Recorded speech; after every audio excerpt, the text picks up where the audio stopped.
صرف سجانا ہی کامیاب نہیں ہے، صرف اس کو جو ہے بنا لینا ہی کامیاب نہیں ہے، بلکہ اس محفل میں کہے ہوئے ایک ایک لفظ پہ عمل کرنا، یہ آپ کی کامیابی کی دلیل بنتی ہوئی نظر آئے گی۔ آپ یہاں بیٹھے، آپ کا کام صرف اتنا ہے کہ اللہ کو پاک کہنا ہے۔ کیا کہنا ہے؟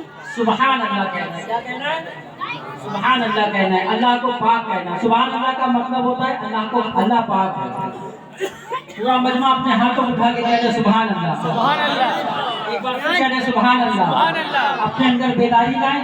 میں بار بار آتا رہوں گا، جاتا رہوں گا، بہت ساری باتیں آپ لوگوں سے کرنی ہیں، لیکن ہمارے درمیان ایک بہترین خطیب جلوہ بار ہے۔ میں گزارش کرتا ہوں جناب علامہ مولانا محمد آصف صاحب سے تشریف لائیں اور اپنے خطاب سے سامعین علم کو منور و مجزا فرمائیں۔ ایک بار زندہ دلی کے ساتھ ایک چھوٹا سا لگا لے بھائی، یہ بار ہاتھ اٹھا کے کہتے ہیں یا رسول اللہ، یا رسول اللہ، نعرہ تکبیر، نعرہ رسالت، نعرہ رسالت، مسلک اعلی حضرت، مسلک اعلی حضرت، علماء اہل سنت، علماء اہل سنت، اصلاح معاشرہ کانفرنس۔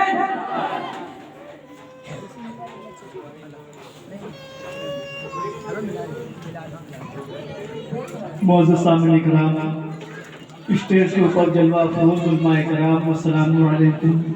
وعلیکم السلام ورحمۃ اللہ وبرکاتہ۔ نحمده ونصلي على رسوله الكريم، اما بعد فاعوذ بالله من الشیطان الرجیم، بسم اللہ الرحمن الرحیم، قل لا اسألكم علیہ اجرا الا المودة في القربى، صدق اللہ مولانا العظیم وصدق رسولہ النبی الامین المکین الکریم، ونحن على ذلك من الشاہدین والشاکرین والحمد للہ رب العالمین۔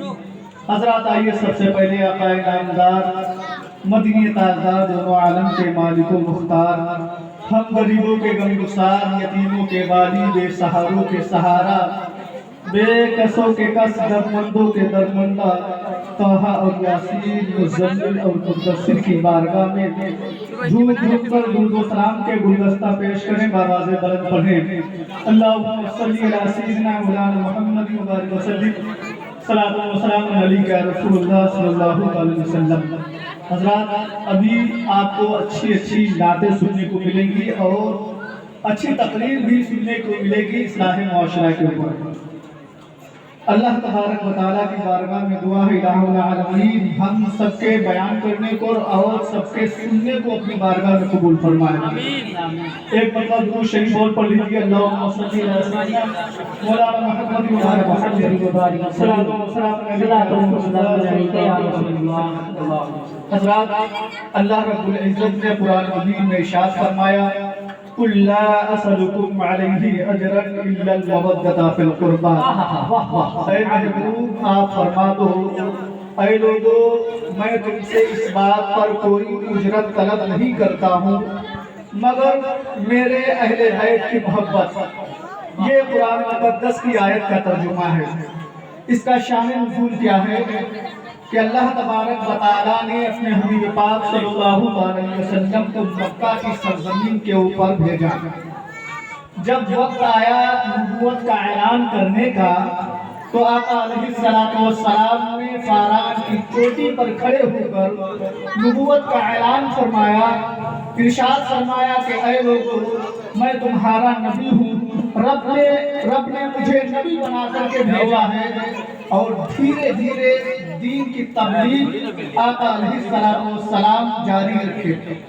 جب دھیرے دھیرے مسلمانوں کی تعداد بڑھنے لگی اور رب نے قرآن مقدس کا نزول فرمایا تو اسی قرآن مقدس میں رب تبارک و تعالیٰ نے ارشاد فرمایا قل لا اسألكم علیہ اجرا الا المودة فی القربى، اے محبوب اپنے ماننے والوں سے کہہ دو اے لوگو میں نے جو تمہیں سیدھا راستہ دکھایا ہے، میں نے جو تمہیں بتایا ہے کہ عبادت کے لائق صرف ایک ہی ذات ہے، میں نے جو تمہیں اسلام کی تبلیغ کی ہے، شریعت کے احکام بتائے ہیں، روزے کے ارکان بتائے ہیں، نماز کے ارکان بتائے ہیں، یہ ساری تبلیغ جو میں نے کی ہے اے محبوب لوگوں سے کہہ دو میں نے یہ تبلیغ فری میں کی ہے، کچھ نہیں اس کی اجرت، میں کچھ نہیں مانگتا ہوں، لیکن صرف ایک چیز کہ میرے اہل بیت سے محبت کرنا، اب اہل بیت کس کو کہا جاتا ہے؟ اہل بیت اس جماعت کو کہا جاتا ہے کہ آقا علیہ السلام کی لخت جگر حضرت فاطمہ الزہرا رضی اللہ تعالی عنہا کے نسب سے جو سلسلہ چلا ہے، اس کڑی میں اس جماعت میں جتنے لوگ آتے ہیں سب کو اہل بیت کے نام کہا جاتا ہے۔ اسی جماعت میں ایک شخصیت ہے جس کو حضرت امام جعفر صادق رضی اللہ تعالیٰ عنہ کہا جاتا ہے، اور یہ رجب المرجب کا مہینہ بھی ہے، اور رب نے اس مہینے میں کیا کیا برکتوں کا نزول فرمایا ہے۔ دیکھو اس مہینے کی 6 تاریخ وہ تاریخ ہے جس جو تاریخ ہم سنی علماء اور ہم سارے سنی مسلمان مل کر کے مناتے ہیں، یہ وہ تاریخ ہے جس کو خواجہ کی چھٹی کہا جاتا ہے۔ اسی رجب کی 6 تاریخ کو سلطان الہند حضرت خواجہ غریب نواز رحمۃ اللہ علیہ کی چھٹی منائی جاتی ہے، اور اسی رجب کی 22 تاریخ کو سیدنا حضرت امام جعفر صادق رضی اللہ تعالیٰ عنہ کی نیاز دلائی جاتی ہے، اور اسی رجب کی 27 تاریخ کو وہ رات، وہ 27ویں شب جس کو شب معراج کہا جاتا ہے، کتنی مبارک رات ہے وہ، کتنی اچھی رات ہے۔ تو یہ وہ مہینہ ہے رجب المرجب کا مہینہ جس میں اللہ تبارک و تعالیٰ نے بڑی برکتوں کا نزول فرمایا ہے۔ اور آج رجب المرجب کی 20 تاریخ ہے، کل 21 تاریخ ہے۔ کل ہم سنی سب لوگ مل کر کے اپنے گھروں میں حضرت امام جعفر صادق رضی اللہ تعالیٰ عنہ کی بارگاہ میں خراج عقیدت پیش کریں گے، نیاز دلائیں گے، فاتحہ دی جائے گی حضرت امام جعفر صادق رضی اللہ تعالیٰ عنہ کی بارگاہ میں، اور پونے بنائے جاتے ہیں، میٹھی پوری اور کھیر۔ کہیں کہیں کا دستور ہے صرف میٹھی پوری اور نمکین پوری، کہیں کھیر بھی بنائی جاتی ہے۔ مختصر یہ کہ 22 رجب المرجب کو سیدنا حضرت امام جعفر صادق رضی اللہ تعالیٰ عنہ کی بارگاہ میں خراج عقیدت پیش کی جاتی ہے۔ کون ہے حضرت امام جعفر صادق رضی اللہ تعالیٰ عنہ؟ حضرت امام جعفر صادق رضی اللہ تعالیٰ عنہ بیٹے ہیں حضرت امام باقر کے، اور حضرت امام باقر بیٹے ہیں حضرت امام زین العابدین کے، اور حضرت امام زین العابدین کون ہے؟ حضرت امام زین العابدین کی وہ ذات ہے کربلا کی سرزمین پر 72 لوگوں کو شہید کر دیا گیا تھا، کوئی نہیں بچا تھا، صرف ایک فرد واحد، ایک ہی ذات جو حضرت امام زین العابدین کہے جاتے ہیں، یہی وہ ذات تھی۔ رب تبارک و تعالیٰ نے اسی ذات کو مرد کی شکل میں محفوظ رکھا تھا، باقی سب عورتیں تھیں۔ تو حضرت امام زین العابدین کس کے والد محترم ہیں؟ حضرت امام باقر کے، اور حضرت امام زین العابدین کے والد محترم کون ہیں؟ حضرت امام حسین رضی اللہ تعالیٰ عنہ۔ قربان جاؤ حضرت امام حسین رضی اللہ تعالیٰ عنہ کے اوپر۔ یہ وہ ذات ہے حضرت امام حسین رضی اللہ تعالیٰ عنہ نے وہ دین جو آقا علیہ السلام نے یعنی نانا نے جو دین رب کی بارگاہ سے لے کر کے آئے تھے مکے میں پھیلایا تھا، اور اسی دین کے جب بچانے کی باری آئی تو حضرت امام حسین رضی اللہ تعالیٰ عنہ نے کربلا کی سرزمین پر لوگوں کو یہ درس دیا، اگر دین اسلام کی خاطر تمہیں کتنی بھی بڑی قربانی پیش کرنا پڑے تو سب چیزوں کو قربان کر دینا دین اسلام کے لیے۔ تو حضرت امام حسین رضی اللہ تعالیٰ عنہ کس کے والد محترم ہے؟ حضرت امام زین العابدین رضی اللہ تعالیٰ عنہ کے، اور حضرت امام حسین رضی اللہ تعالیٰ عنہ صاحبزادے کس کے؟ مولا علی کے۔ والدہ کون ہے؟ حضرت فاطمہ الزہرا رضی اللہ تعالیٰ عنہ۔ یہ تو امام جعفر صادق رضی اللہ تعالیٰ عنہ کا وہ سلسلہ ہے جو والد محترم کی جانب سے منسوب ہوتا ہے، اور حضرت امام جعفر صادق رضی اللہ تعالیٰ عنہ کی والدہ تھی حضرت فروہ، جو بیٹی تھی حضرت قاسم کی، اور حضرت قاسم بیٹے تھے حضرت محمد کے، اور حضرت محمد بیٹے تھے حضرت عبد الرحمن کے، اور حضرت عبد الرحمن بیٹے تھے سیدنا ابو بکر صدیق رضی اللہ تعالیٰ عنہ۔ کیا شخصیت ہے حضرت امام جعفر صادق رضی اللہ تعالیٰ عنہ کی۔ ادھر سے سلسلہ چلا مولا علی تک، اور ادھر سے سلسلہ چلا تو صدیق اکبر تک۔ یہ حضرت امام جعفر صادق رضی اللہ تعالیٰ عنہ، اور بہت بڑے اللہ تبارک و تعالیٰ کے ولی تھے۔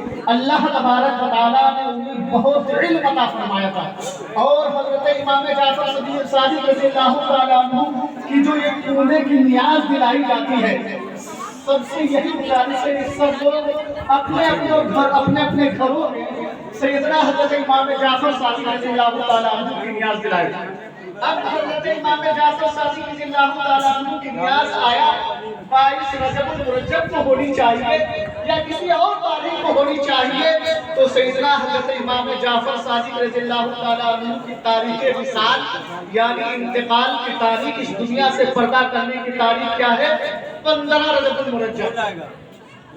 تو بہتر تو یہی ہے کہ 15 رجب المرجب کو منایا جائے، لیکن اگر 22 تاریخ کو بھی مناتے ہیں تو کوئی بات نہیں ہے، اپنے بزرگوں کے نام کسی بھی دن فاتحہ دلاؤ، سب جائز ہے، کسی بھی چیز پر دلاؤ، سب جائز ہے، کوئی تاریخ مقرر نہیں، کوئی دن مقرر نہیں، جب چاہو جس بزرگ کی فاتحہ دلا سکتے ہو۔ اور جو لوگ اعتراضات کرتے ہیں کہ حضرت امیر ماویہ کے انتقال کی خوشی میں شیعہ لوگ اس دن کو فاتحہ دلاتے ہیں، تو ان کی نیت الگ ہے، دشمن امیر ماویہ کی نیت ہے، اور ہماری نیت حب اہل بیت اطہار سے ہے، امام جعفر سے محبت کی نیت ہے۔ ہم حضرت امیر ماویہ کو بھی مانتے ہیں، امام جعفر صادق رضی اللہ تعالیٰ عنہ کو مانتے ہیں۔ حضرت امیر ماویہ کون تھے؟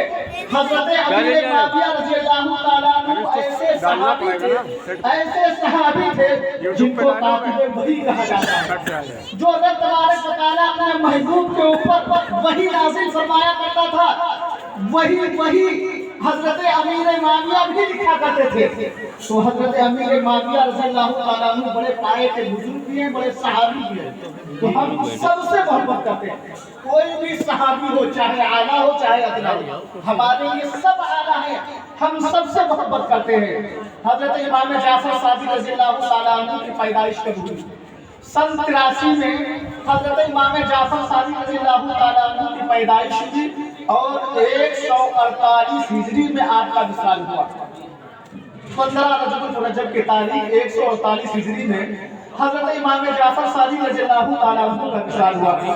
حضرت امام جعفر صادق رضی اللہ تعالیٰ عنہ کو اللہ تبارک و تعالیٰ نے بہت علم عطا فرمایا تھا۔ آپ فلکیات کا بھی علم جانتے تھے، آپ نجومیات کا بھی علم جانتے تھے، سارے علوم اللہ تبارک و تعالیٰ نے حضرت امام جعفر صادق رضی اللہ تعالیٰ عنہ کو عطا فرمایا تھا۔ اور حضرت امام جعفر صادق رضی اللہ تعالیٰ عنہ کی جو ذات ہے، روایت میں آتا ہے کہ حضرت امام جعفر صادق رضی اللہ تعالیٰ عنہ اللہ تبارک و تعالیٰ کے اتنے قریب تھے، اتنے قریب تھے کہ اللہ تبارک و تعالیٰ حضرت امام جعفر صادق رضی اللہ تعالیٰ عنہ سے خود گفتگو فرماتا تھا۔ ایک مرتبہ آپ تشریف فرما تھے، رب تبارک و تعالیٰ کی بارگاہ سے الہام ہوا، اے امام جعفر جاؤ، قریب میں عیسائیوں کا گرجا گھر ہے، وہاں جا کر کے ان کو تبلیغ کرو جا کر کے۔ اب حضرت امام جعفر صادق رضی اللہ تعالیٰ عنہ نے رب کی بارگاہ میں عرض کیا، الہ العالمین پروردگار عالم، میں ان عیسائیوں کے بیچ میں، ان کے گرجا گھر میں، ان پادریوں کے سامنے بڑے بڑے پادری ہوں گے، اس حالت میں کیسے جاؤں گا؟ اس حالت میں اسلامی لباس میں ہوں، میں ان پادریوں کے گرجا گھر میں کیسے جاؤں گا؟ رب تبارک و تعالیٰ نے فرمایا کہ اے جعفر، جس طریقے سے وہ لوگ اپنے اپنے لباسوں میں ملبوس ہیں، انہی کی طریقے سے تم بھی لباس پہن لو۔ حضرت امام جعفر صادق رضی اللہ تعالیٰ عنہ نے ان پادریوں کا جیسا لباس پہنا، اور اس پادری محل کے اندر، اس گرجا گھر کے اندر داخل ہو گئے۔ اس گرجا گھر کے اندر ایک بڑا سا اسٹیج لگا ہوا تھا، اور اس اسٹیج پہ بڑے بڑے لوگ آتے تھے اور اپنے اپنے